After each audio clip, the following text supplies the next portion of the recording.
Hey guys, my name is James, and I would like to just talk about the basic way that I like to think about, making a sound on the trumpet, and the sort of things that help me in practice when I get a little bit confused. So there's basically only a few things that we need to do. One is learn how to get out in front of the bell, how to get our consciousness out here. In other words, how to not worry so much about what it feels like when we're playing. All of these muscles, they need to move. That's part of the learning process, and that's how they figure out what they need to do, right? So getting our focus out here, learning how to take an open breath, and then playing a note, right?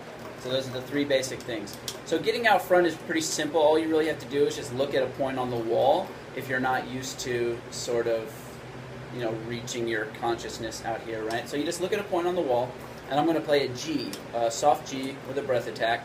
So the key here is to look at the point on the wall, and then to know what the note sounds like in your head before you play. So you should be able to sing it. You should be able to hear it in your head. And then, while continuing to look at the point on the wall, breathe in that sound. So imagine that the sound is already flowing forward, and that you're just simply taking in a breath and then releasing that sound.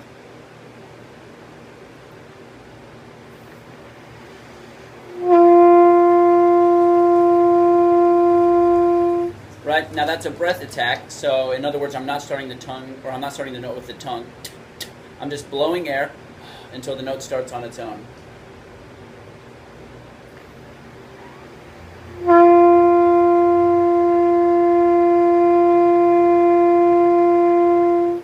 And that's pretty much it. From there, what I like to think about is focus on using the air as if fogging up a mirror. And I approach all registers in that way, low, medium, high, whatever. The entire range in the horn, I like to focus on using my air in exactly the same way. The reason I do that is because it helps me stay open in all registers, and it's just less confusing. It's less to think about.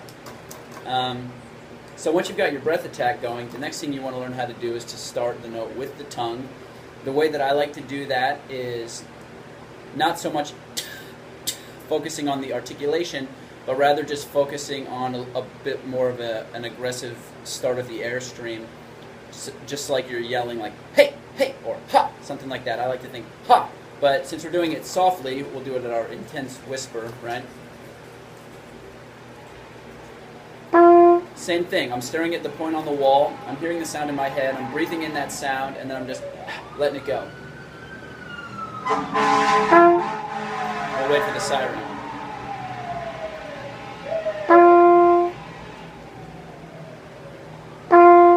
Right, so the idea is that everything is always moving forward. We get into trouble when we start to back off and we internalize what we're feeling and we're thinking back here, and we're shutting down the valve, right? So everything is always moving forward, and that's why we keep our focus out in front of the bell, right? We always have forward momentum, even in our thoughts, even when we're not playing.